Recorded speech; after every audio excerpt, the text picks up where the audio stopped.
Assalamualaikum warahmatullahi wabarakatuh. Alhamdulillahirabbil alamin. Assalatu wassalamu ala asrofil anbiya'i wal mursalin wa ala alihi wa sahbihi ajma'in. Allahumma shalli ala sayyidina Muhammad wa ala ali sayyidina Muhammad. Qala Allah ta'ala fi kitabihil karim. Bismillahirrahmanirrahim. Fa bi ayyi ala'i rabbikuma tukadziban. Shadaqallahu alazim. Baik, Bapak Ibu yang berbahagia, yang kami hormati Ibu Kepala Sekolah SD Negeri 230 Palembang atau mewakili, yang kami hormati rekan guru beserta staf SD Negeri 230 Palembang yang berbahagia. Puji dan syukur bila kita panjatkan kehadirat Allah Subhanahu wa taala yang mana pada pagi hari ini kita bisa berkumpul di ruangan yang segar ini ya dalam rangka mensukseskan kegiatan program Guru Penggerak Angkatan 7 merupakan aksi nyata dari Ibu Novi Damayanti SPD dalam kegiatan budaya positif. Kemudian salawat beserta salam tetap tercurahkan kepada Nabi Agung kita yaitu Nabi Muhammad Sallallahu Alaihi Wasallam yang insya Allah kita nantikan syafaatnya di yaumil akhir nanti. Baiklah Bapak Ibu yang berbahagia, untuk membuka acara kita pada pagi hari ini, mari bersama-sama kita buka dengan mengucapkan lafaz al-basmalah. Bismillahirrahmanirrahim. Acara selanjutnya yaitu kata sambutan dari Kepala Sekolah yang diwakili oleh Ibu Mursinum SPD. Kepada Ibu kami persilakan.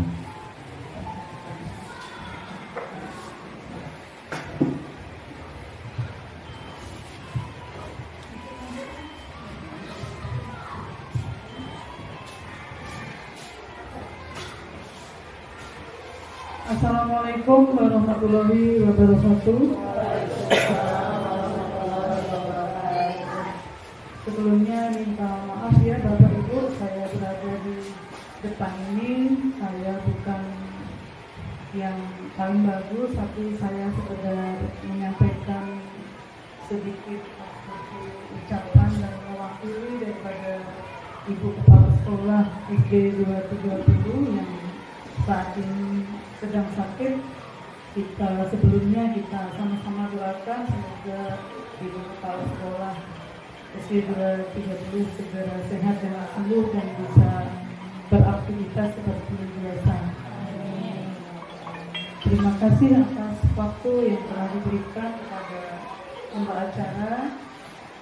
Baiklah, untuk pembukaan saat ini kita mulai untuk Ibu Novi Damayanti yang mana nanti akan menyampaikan materinya dalam aksi nyata budaya positif tentang guru penggerak. Jadi nanti tolong kita sama-sama perhatikan dan kita dengarkan apa isi daripada materi yang Ibu Novi sampaikan. Semoga nanti dari awal sampai selesai Bapak Ibu tetap berada di tempat ini dan semoga berjalan dengan lancar. Kiranya hanya itu saja sambutan dari saya atas nama mewakili dari Ibu Dewi selaku Kepala Sekolah SD Negeri 230. Ibu saya akhiri, wabillahi taufiq wal hidayah. Assalamualaikum warahmatullahi wabarakatuh. Waalaikumsalam.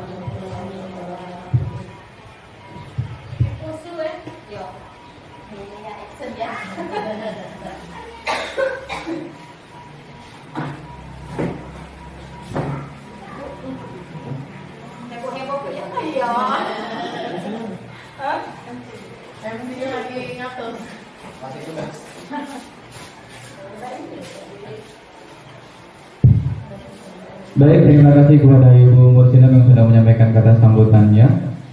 Baik Bapak Ibu, langsung saja kegiatan kita pada hari ini yaitu paparan terkait masalah budaya positif yang akan disampaikan oleh Ibu Novi Damayanti SPD sebagai calon guru penggerak angkatan 7. Kepada Ibu kami persilakan.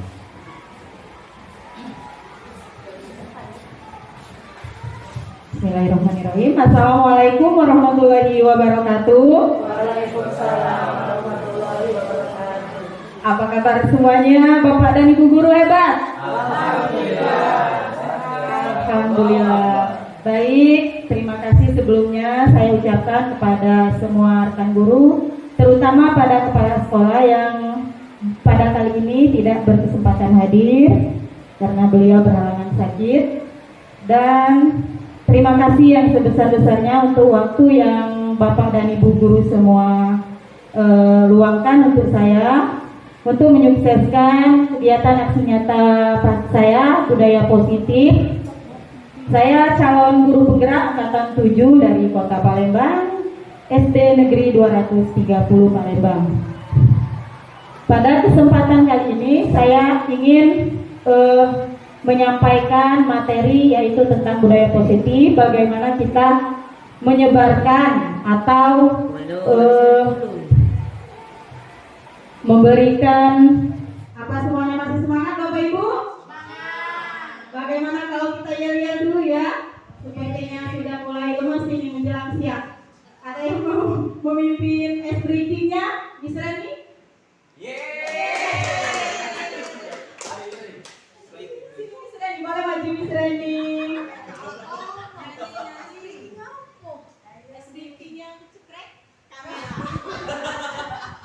Boleh ya Bapak Ibu guru semuanya ikut Miss Reni ya gerakannya?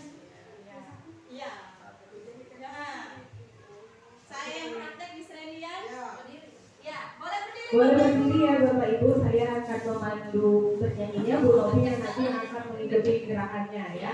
Lagunya sama seperti karena kita guru SD, ya, jadi tambah-tambahan ya.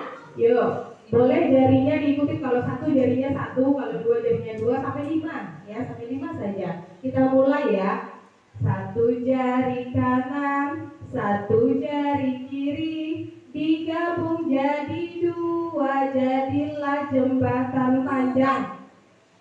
Oh, boleh panjang karena saya panjang, dia kuat. Jangan berpikir yang lain ya Bapak Ibu ya. Jangan berpikir yang lain ya. Kita bersama persepsi panjang apa kuat? Kuat ya, oke. Kokoh, kuat aja ya. Oke, ulang ya. Oke, yuk ulang.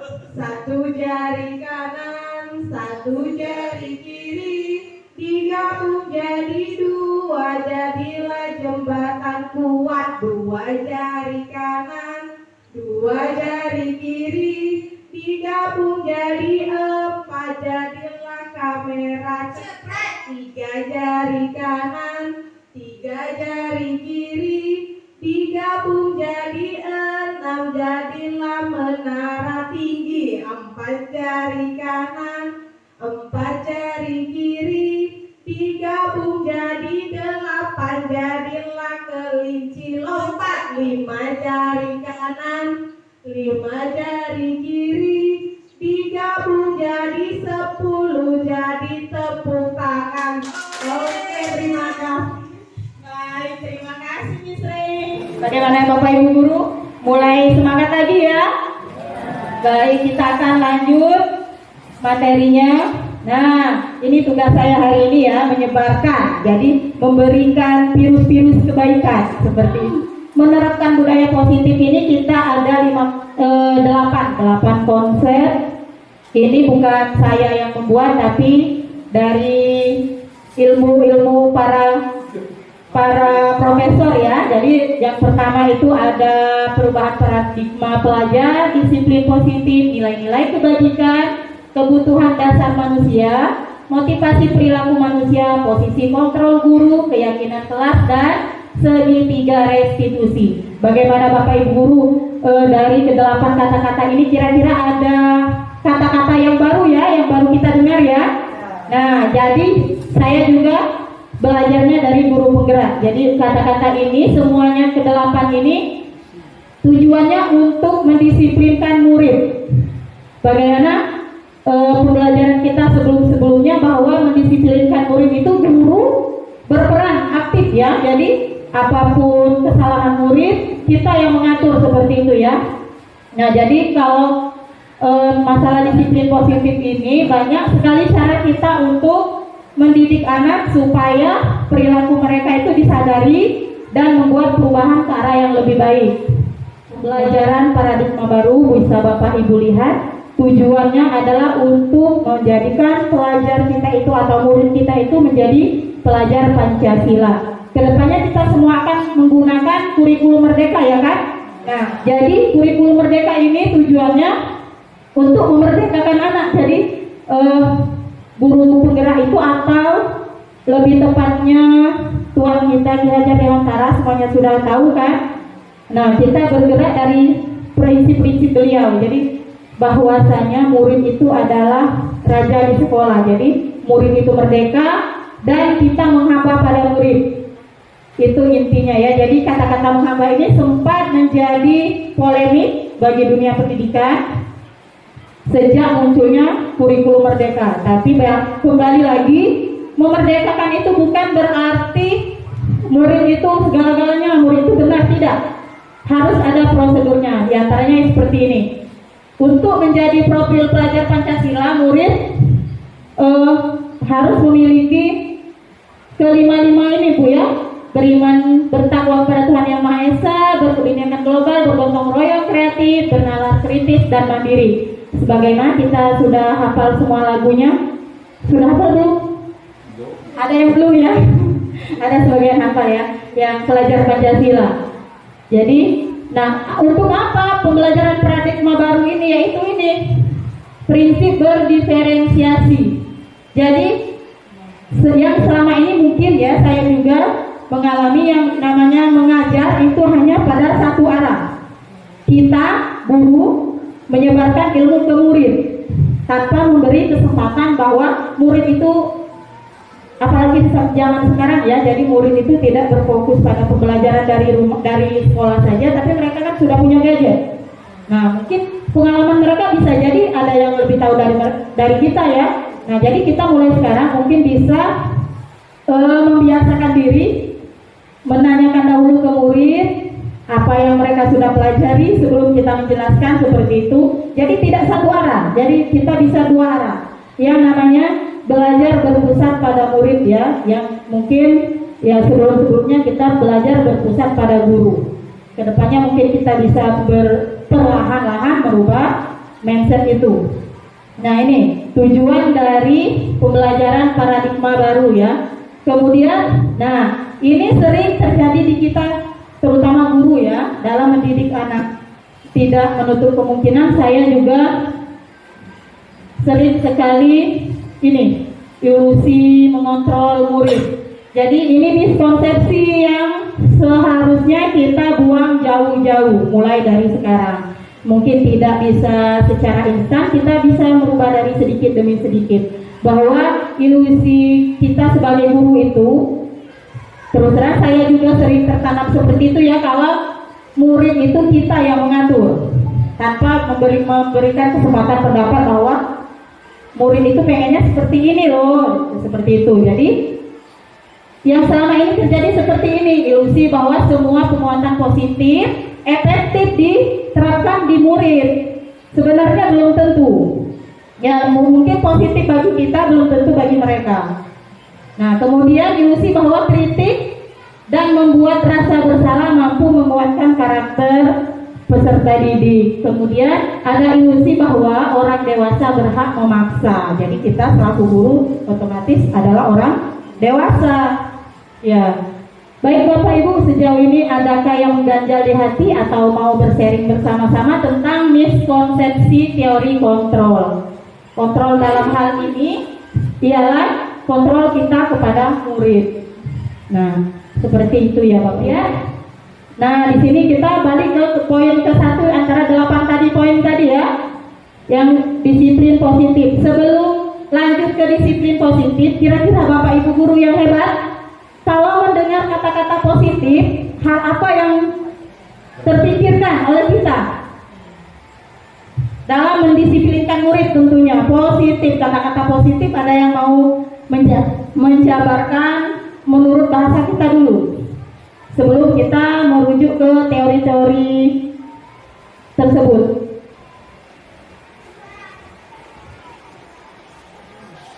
Ya, positif itu boleh saya gambarkan, murid itu harus menuruti aturan, betul tidak Bapak Ibu? Nah, positif lagi, Misalkan di jam pelajaran olahraga nih, waktunya habis, biasanya anak-anak kan pengennya main terus. Nah, disuruh masuk, nantilah Bu, sebentar lagi Bu. Maunya kita waktu jam olahraga habis, masuk, kita bilang masuk, semua murid masuk, ya kan, itu positif. Terus ada lagi yang bisa menjabarkan dari kata-kata seperti itu.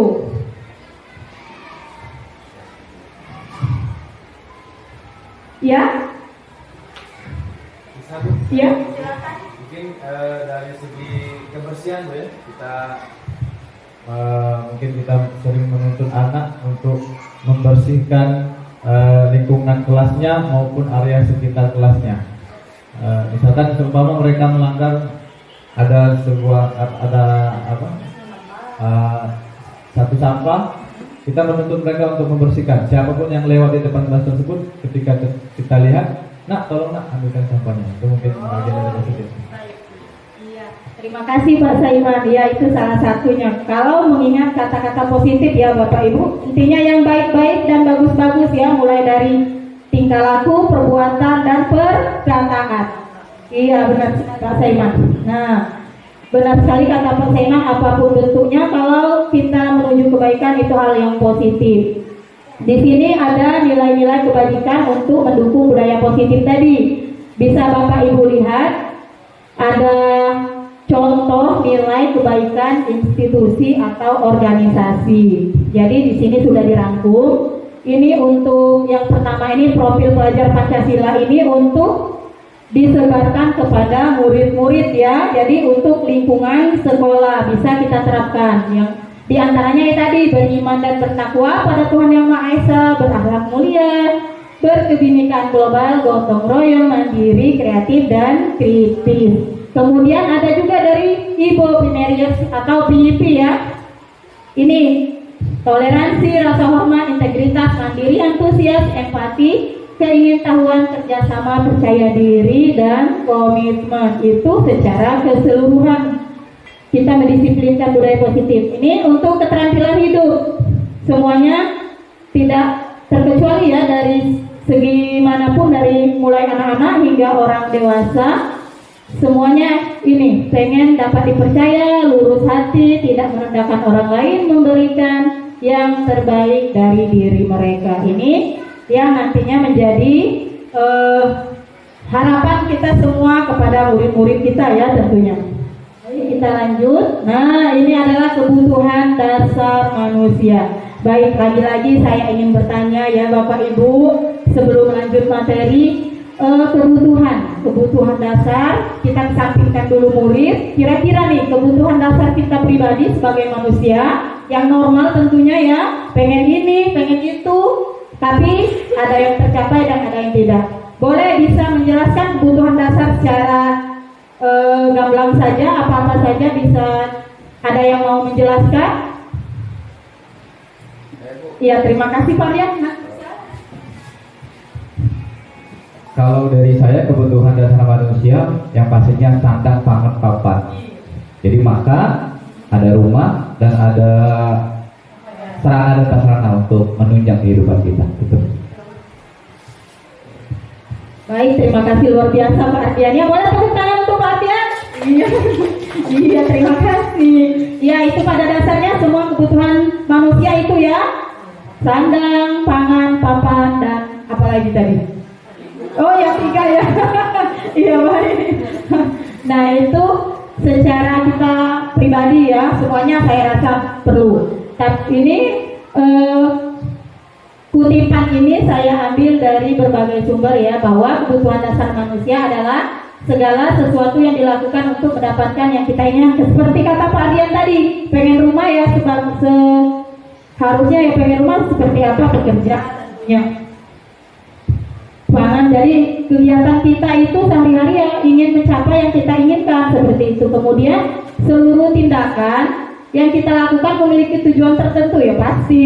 Tujuan apa? Seperti kita dari rumah pagi-pagi sudah rapi, cantik, ganteng ke sekolah, tujuannya untuk apa?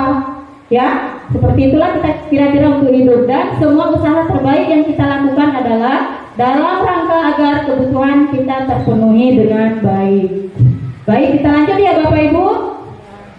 Nah, Nah, di balik kebutuhan yang 3 tadi ternyata ada lagi kebutuhan ini menurut teorinya kalau ya 5 ini sudah disaring sedemikian rupa jadilah 5, tadinya 3 ya. Jadi yang bertahan hidup ialah yang disebut Pak Ardian tadi.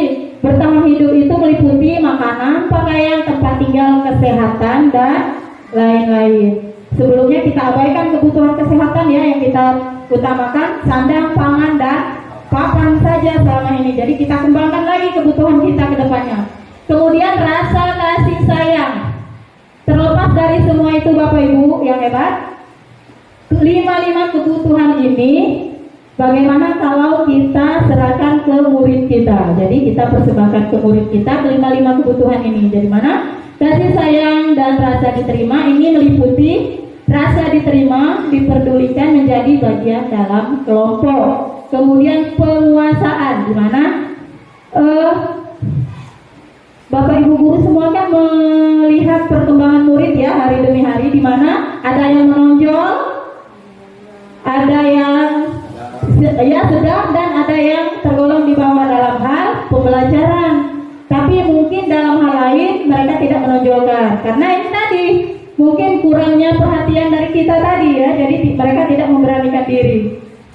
Kemudian kebebasan, pada dasarnya manusia itu tidak mau dikekang, terutama jenjang anak SD ya, kita saja diatur-atur tidak mau, apalagi anak SD. Jadi mereka pengennya didengar juga, bukan kita saja yang ngomong, cuman mereka juga pengen ngomong.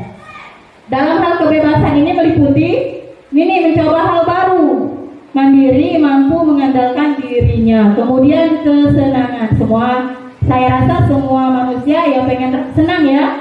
Senang ini meliputi bermain, humor, dan tertawa. Bagaimana Bapak Ibu sejauh ini?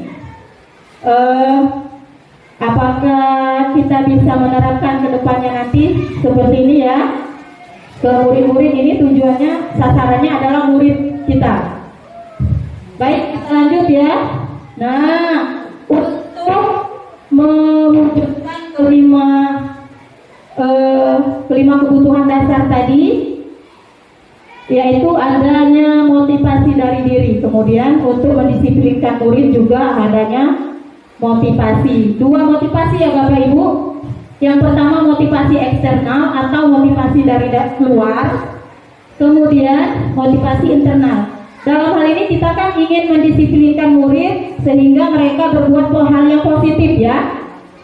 Tapi sebisa mungkin kita menyadarkan mereka tentang kesalahan, bukan kita memaksa mereka mengakui, tapi tidak. Dan hal ini nih, kalau motivasi dari luar ini mereka menghindari ketidaknyamanan atau hubungan, dengan kata lain mereka itu menghindari perbuatan yang salah. Kalau kita ancam, awas ya kalau ribut, tidak istirahat.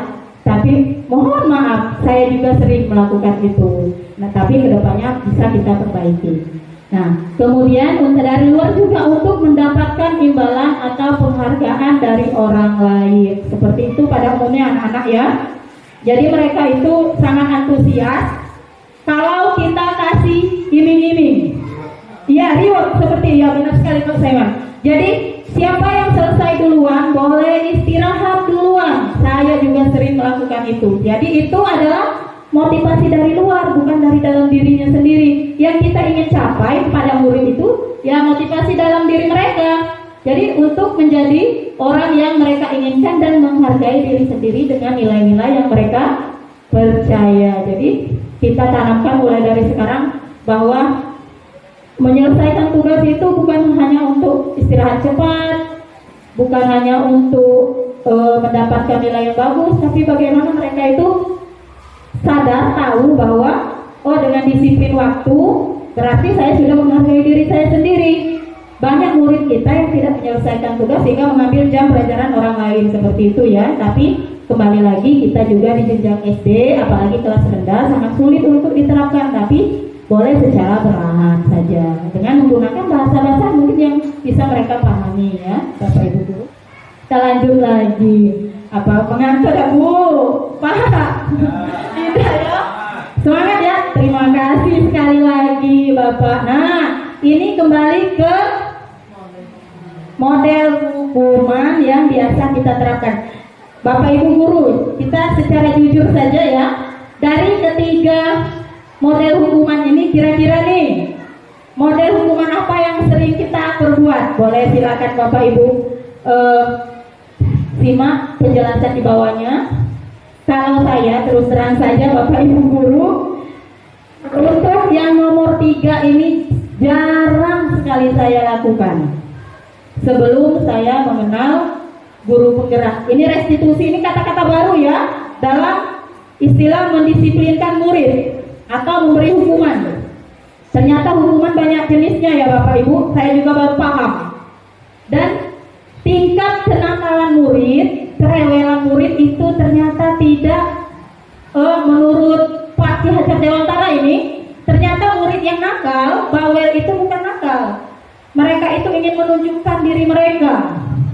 Jadi kita di sini dituntut untuk memahami pribadi murid ya. Jadi intinya, nah ini ketiga hukuman. Biasanya hukuman ini, kalau kita hukum berarti keliling lapangan bentuk hukuman, nulis 1 lembar bentuk hukuman. Ternyata ada kategorinya hukuman ini. Kalau hukuman ini cenderung ke paksaan, satu arah tadi, tanpa memberikan kesempatan pada murid, kok kenapa kamu bisa berbuat seperti itu, gitu ya. Kemudian mencoba mengontrol anak dengan penguatan negatif seperti itu. Jadi mari kita kurangkan bersama untuk yang hukuman. Kemudian yang ini konsekuensi ya. Ini biasanya terencana seperti kata saya tadi, yang tidak selesai duluan belum bisa istirahat. Itu kan kita rencanakan hukuman seperti itu. Dan mencoba mengontrol anak dengan penguatan positif tentunya untuk mereka menyelesaikan tugas, bukan? Kalau seandainya berlari di lapangan itu negatif tentunya. Nah ini hal yang positif, tapi tetap saja kita sebisa mungkin hindari. Nah ini yang terbaiknya menurut Ki Hajar Dewantara juga ini ya. Jadi memberikan kesempatan pada murid untuk memperbaiki kesalahan, proses kolaborasi murid mencari solusi atas permasalahannya. Jadi balik-balik lagi kita mengutamakan kepentingan murid. Iya. Kita lanjut. Nah ini kita sebagai guru, sebelum saya menjelaskan lebih lanjut, kita di posisi mana nih? Kira-kira? Tidak usah dijawab, cukup. Oh saya di sini loh. Bisa saja kita keempat-empatnya bisa berperan di sini, bisa kita jadi penghukum, pembuat merasa bersalah, bisa juga sebagai teman, pemantau atau manajer. Tapi yang sering kita lakukan biasanya yang mana ini? Kalau saya terus terang saja ini yang sering ya. Nah di sini peran kita sebagai guru untuk mendisiplinkan murid itu punya kontrol tersendiri, yaitu 5 kontrol ya. Nah jadi di sini kalau penghukum ini tadi spontan. Sebelum kita lanjut Bapak Ibu guru, kira-kira kelima ini bisa tidak kita terapkan secara bersama-sama seandainya murid melakukan kesalahan? Bisa? Ada yang tidak? Ada yang bisa, ada yang tidak ya? Nah, iya. Coba saya contohkan saja ya. Misalkan murid manjat jendela. Kita kasih yang mana sebaiknya? Jadi menghukum ini otomatis ya. Jadi tiba-tiba lihat anak yang manjat jendela, pikiran kita anak itu cedera. Jadi otomatis stop jangan naik seperti itu ya. Nanti kamu luka, ini cepat kamu berdiri di sini. Ini tentunya kita menghukum ini secara spontan karena melihat lagi dari kesalahan murid tadi. Tapi balik-balik lagi untuk menyelesaikan semua masalah murid tadi, kita balik lagi posisi kita sebagai manajer. Dulu saya beranggapan manajer itu Bapak Ibu hanya disandang oleh para pegawai kantoran. Ternyata di dunia pendidikan pun kita adalah sebagai manajernya untuk memanajeri murid kita. Nah, kita lanjut lagi. Oke, nah ini ada 5 contoh penerapan yang tadi ya, bentuk hukuman tadi. Nah ini dia Bapak Ibu, contoh kasusnya. Siswa tidak memakai atribut lengkap saat upacara. Ini biasa kita temukan dalam kegiatan sehari-hari pada hari Senin ya. Ini kalau penghukum ini posisi penghukum, hormat ke tiang bendera selama 1 jam. Ini umum ya. Ini posisi penghukum. Kalau posisi pembuat merasa bersalah, jadi kita itu mendekati murid, menjelaskan seperti ini. Berapa kali Ibu sudah bilang kamu itu mengecewakan? Siapa Bu yang tidak down saat kata-kata mengecewakan keluar dari mulut seorang guru? Seperti itu ya. Nah kemudian teman. Nah ini kita juga sebisa mungkin sih memposisikan juga diri sebagai teman, tapi tergantung balik lagi ke keadaan kita ya. Nah ini kalau posisi teman, kasus yang sama, ini kata-katanya, ayo dong ikuti aturan di sekolah, tolong bantu Bapak Ibu ya, sekali ini saja, ya sudah tidak apa-apa, lain kali jangan terulang. Nah hal ini cenderung membuat murid merasa, wah bikin kesalahan yang sama lagi, sepertinya seperti ini juga hukumannya. Nah jadi tidak memberikan efek jerah atau menyadarkan diri mereka. Seperti itu, di posisi teman itu kelemahannya. Kemudian pada posisi pemantau, tahu sendiri pemantau ngintip saja ya. Jadi kamu sudah melanggar peraturan sekolah, kamu tahu kan konsekuensinya. Nah, jadi pada saat itu juga mereka disuruh beli. Bagaimana kalau mereka sudah ada atribut di rumah? Ya, sayang kan? Jadi ya kalau mereka punya uang disuruh beli, kalau tidak seperti itu. Jadi sebaik-baiknya posisi kita adalah manajer tadi.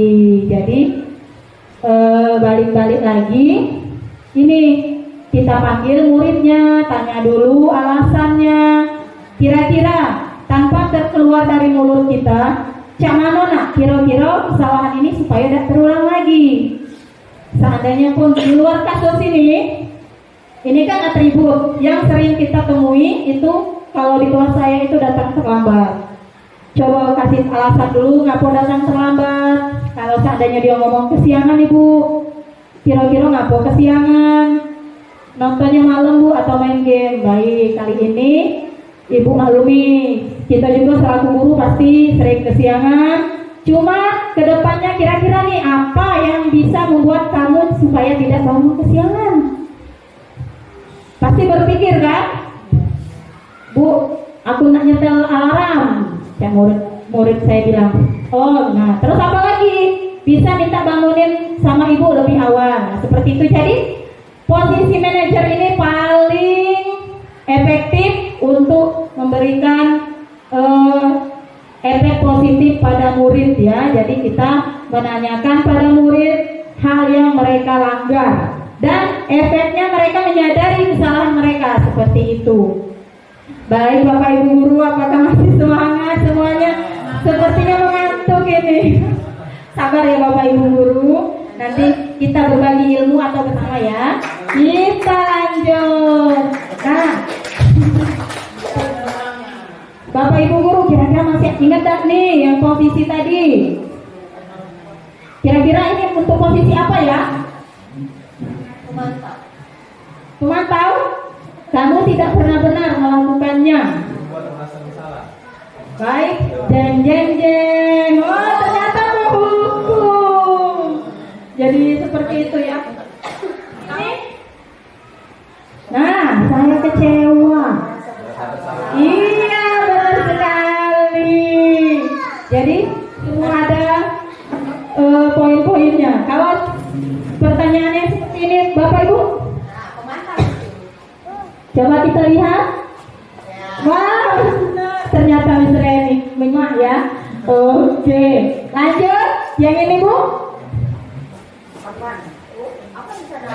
Nah, ini yang posisi kita seharusnya sebagai guru. Jadi manajer ya, memanajerkan diri sendiri dan murid. Berat ya Bapak Ibu ya, tugas kita nih sebagai guru, manajer di rumah, manajer diri sendiri, manajer anak wong ya. Jadi balik lagi ke ikhlasan diri ya. Baik, kita lanjut ya Bapak Ibu.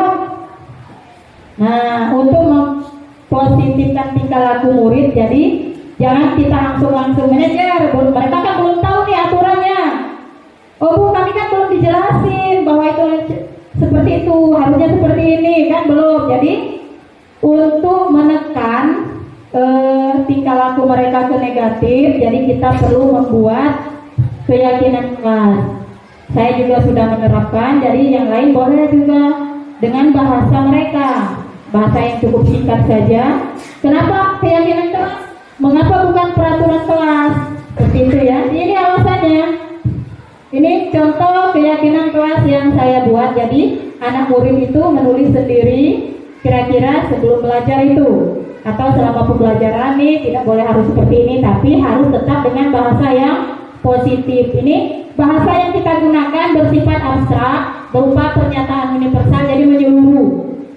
Terus dibuat dalam pernyataan positif sesuai dengan kondisi kelas. Minta ya di sekolah sehingga mudah diterapkan. Tadi kata saya tadi, jadi menurut bahasa mereka, jangan bahasa kita. Biarkan mereka berpikir, oh aku harus seperti ini, tidak boleh seperti itu.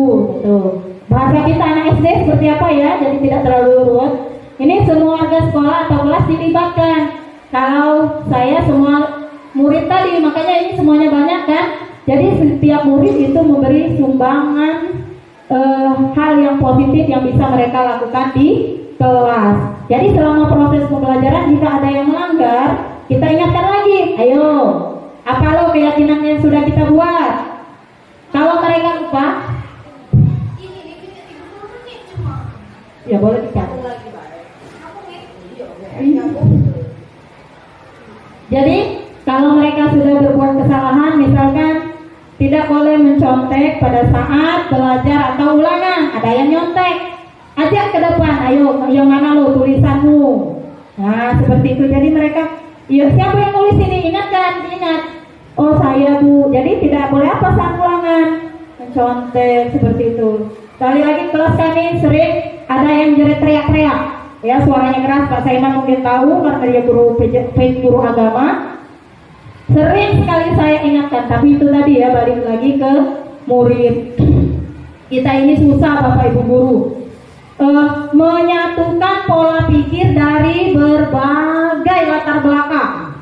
Ya, latar belakang murid kita kan banyak.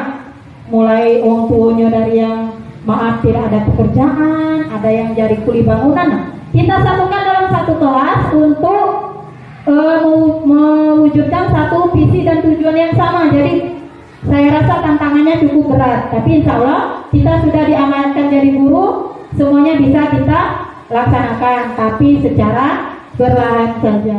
Nah, segitiga restitusi ini adalah pemecahan masalah yang menurut pakar-pakar pendidikan bahwa ini adalah satu cara yang sangat efektif diterapkan di sekolah.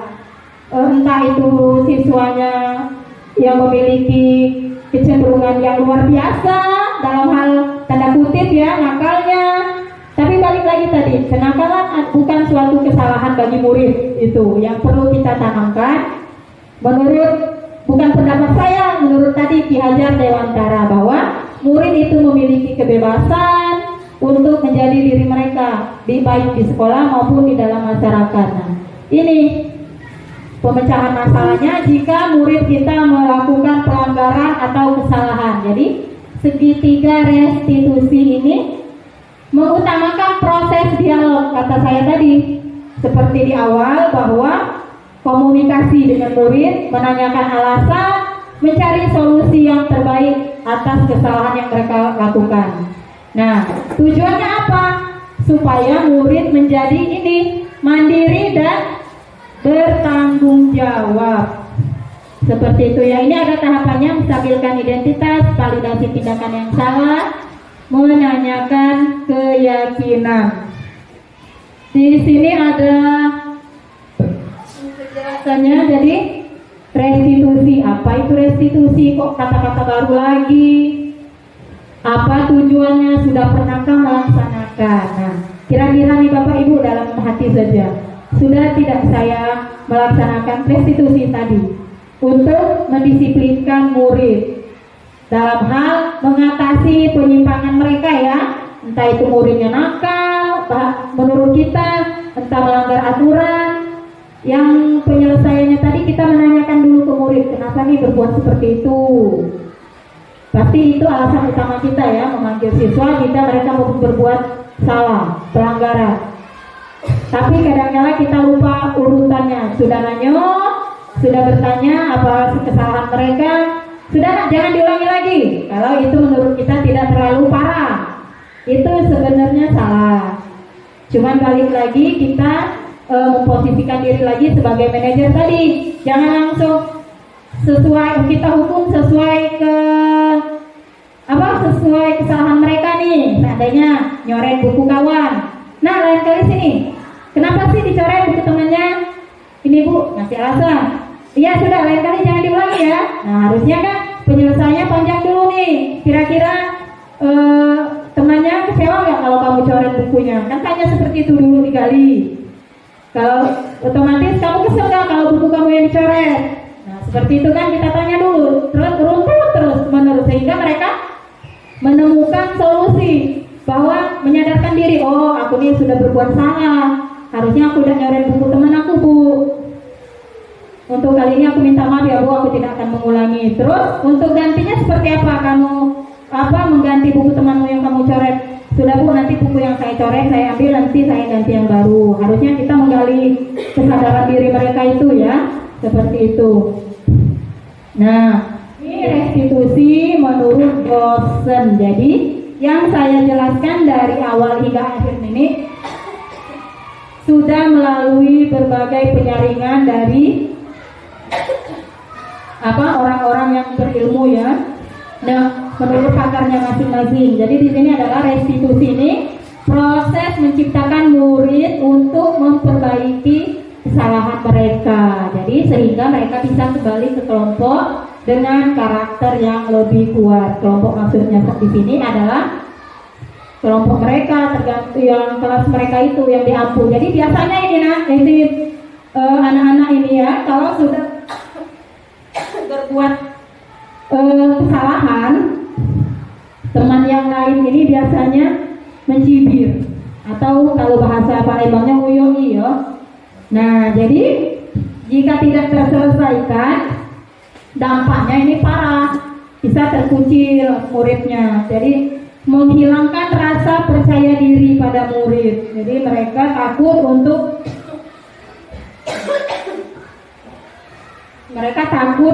mengemukakan pendapat atau berteman lagi dengan kelompok mereka. Jadi usahakan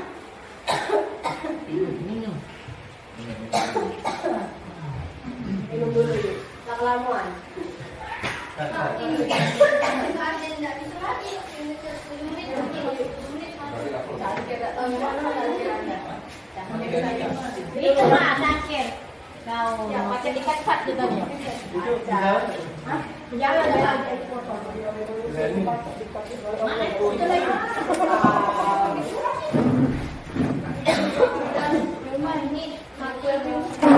Ada je ke bawah lah kau. Ngekat situ loh.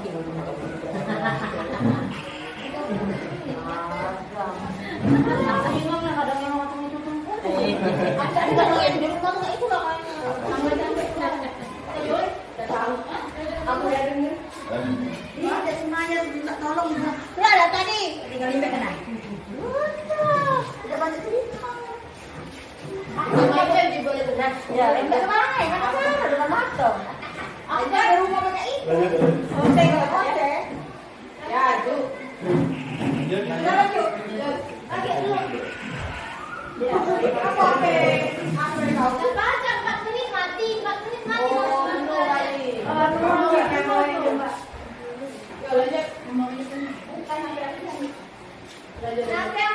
Ya, kita lanjut. Nah, yang teori tadi ya Bapak Ibu Guru, ini dampaknya sebenarnya sangat tidak baik untuk perkembangan baik psikologi murid ya ke depannya jika kesalahan sedikit kita abaikan, kesalahan sedang kita beri hukuman, dan kesalahan yang parah kita bisa beri hukuman yang lebih tinggi lagi. Jadi sebenarnya itu tidak baik dilaksanakan untuk memberi efek jerah kepada murid. Jadi sebaiknya apa kata Gosan ini? Kolaborasi. Jadi bisa kita seandainya tidak bisa memecahkan masalah, bisa berkonsultasi dengan rekan-rekan guru atau ajak murid yang membuat kesalahan atau pelanggaran tadi diskusikan, bisa dengan teman yang lain. Jadi menyelesaikan masalah secara bersama-sama. Jadi bagaimana supaya kesalahan yang sama tidak terulang lagi, ya seperti itu. Ini menurut dosen. Jadi kita itu membantu murid berpikir tentang orang seperti apa yang mereka inginkan, ya, dengan tujuan yang mulia tadi. Balik-balik lagi hal yang baik yang kita inginkan tentunya, ya. Nah, terus bagaimana mereka memperlakukan orang lain. Jadi kita bayangkan saja seandainya nih satu murid berbuat kesalahan dengan tingkat yang sedang, kita beri hukuman, dan yang lain bila bisa dibilang memberikan suatu tanda bahwa oh mereka ini nakal loh, tidak boleh ditemani, tidak boleh dijadiin kawan. Nah kan dampaknya seperti itu. Jadi kita bagaimana sebisa mungkin membuat murid itu, oh aku harus berubah, seperti ini tidak boleh dilakukan, kedepannya nanti aku ingin jadi anak yang baik, yang pintar. Nah jadi itu yang harus terus kita gali, ya Bapak Ibu Guru. Baik, kita lanjut. Nah ini berdasarkan prinsip bahwa yang kata saya tadi Bapak Ibu di awal, menurut para pakar nih, terutama ini Bapak Pendidikan kita Ki Hajar Dewantara berpendapat berdasarkan pengalaman dia, ya beliau, bahwa murid loh berbuat kesalahan itu bukan dari kenakalan. Jangan dikatakan nakal, kata Bapak Ki Hajar Dewantara, bahwa Itu mereka bahwa dalam membuat nakalan bagi kita itu nakal, tapi bagi mereka itu adalah suatu proses pembelajaran. Jadi seperti yang saya bilang tadi, di kelas saya ada satu murid yang sering sekali laporan, ibu si anu, ibu si itu, ibu anu, dia nyeri perut. Nah ternyata itu bukan nakal Bapak Ibu Guru, melainkan dia itu pengen diperhatikan. Kita tidak tahu latar belakang tadi, ya. Jadi kembali lagi kata saya tadi, dari semua seperti di saya 30 murid loh, 30 jenis latar belakang yang ingin disatukan satu tujuan yang sama. Jadi susah. Jadi seperti itu, kita harus memahami karakter murid kita masing-masing. Nah, di sini berbuat salah itu wajar. Tidak ada manusia yang sempurna. Bapak Ibu juga pernah melakukan itu. Jadi ini poin-poin yang harus kita tanamkan dalam diri kita. Bapak tidak mau mencari siapa yang salah, tapi Bapak Ibu ingin mencari solusi dari permasalahan yang kamu buat. Terus kamu berhak merasa begitu. Jadi seandainya pun murid berbuat kesalahan, tenangkan dulu diri mereka bahwa wajar kalau berbuat seperti itu. Jadi kedepannya kamu maunya seperti apa. Jadi seperti itu, ya. Baik, kita lanjut. Nah ini salah satu metode saya untuk menyelesaikan masalah di kelas. Jadi murid ini datangnya terlambat, tolong Miss Red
Jadi Bapak Ibu, ini salah satu contoh dalam menyelesaikan masalah dengan posisi kita sebagai manajer, dan penyelesaian masalahnya tadi menggunakan yang segitiga restitusi tadi. Jadi menstabilkan keadaan atau identitas murid bahwa kamu sudah berbuat salah loh, harusnya bagaimana solusi yang bisa kamu selesaikan untuk permasalahan yang kamu buat. Seperti itu ya Bapak. Jadi 3 kata kunci itu perlu kita terapkan jika ingin mendisiplinkan murid. Kita tanya dulu alasannya, kita gali kenapa bisa berbuat seperti itu, kita pancing terus supaya anak itu berpikir untuk solusi yang bisa mereka perbuat ke depannya, seperti itu ya. Baik, kita di penghujung jadi penutup. Nah, dalam penerapan program disiplin positif ini, balik lagi ke diri kita pribadi ya. Dalam diri kita, bahwa ingin mendisiplinkan murid itu harus seperti ini, dan dimulai dari diri kita juga. Dan kita harus tahu posisi kita, guru ini adalah sebagai manajer loh, bukan sebagai penghukum. Jadi bisa pun sebagai penghukum, tapi di saat dan waktu yang tepat atau kesalahan yang anak lakukan di posisi mana nih. Jadi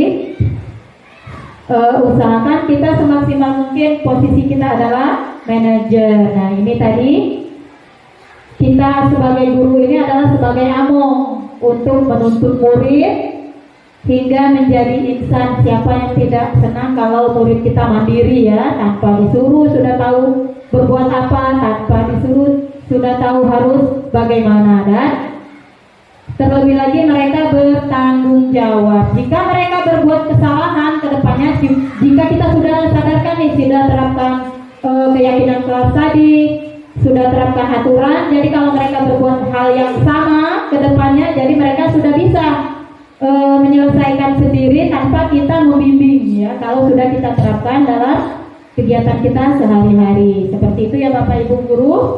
Terima kasih untuk waktu yang sudah dikuangkan pagi ini. Semoga semuanya selalu bahagia, sehat. Baik, saya akhiri. Wassalamualaikum warahmatullahi wabarakatuh.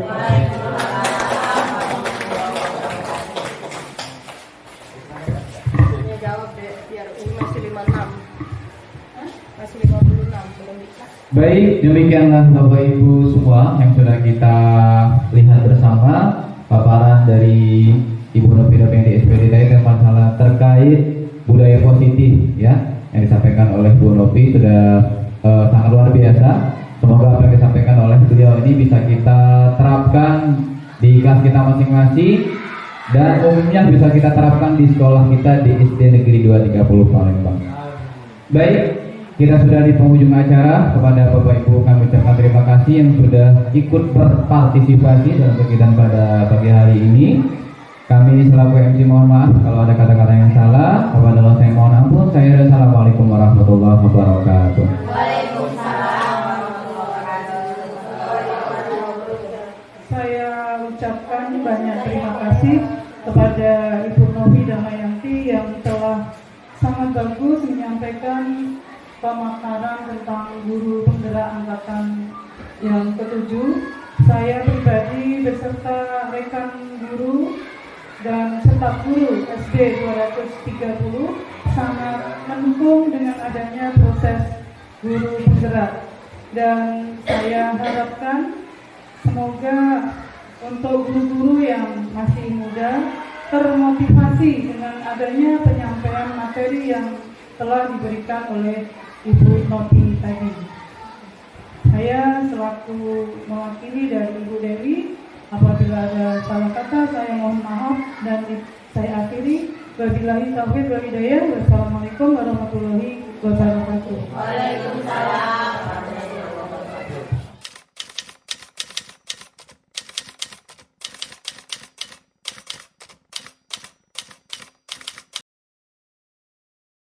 Alia sudah tahu kenapa ibu panggil. Ya Bu, karena Alia datang terlambat. Kenapa bisa datang terlambat? Tadi Alia bangun kesiangan Bu. Kok bisa kesiangan? Alia datang sampai larut malam Bu. Oh,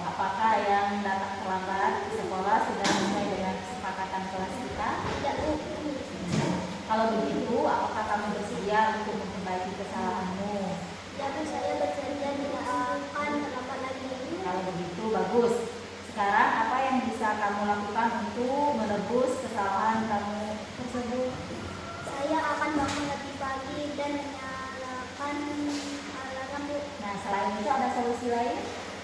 Minta bangun kakak, Bu. Oh, bagus, baik. Terima kasih Alia ya, karena kamu sudah mengakui kesalahanmu dan mencari solusi atas kesalahanmu sendiri. Nah, Ibu harap Alia kedepannya lebih bertanggung jawab lagi dan taat sama aturan. Iya, Bu. Terima kasih.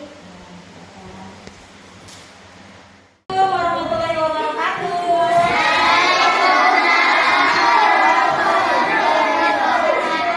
Sudah lihat apa yang Ibu gantung di depan?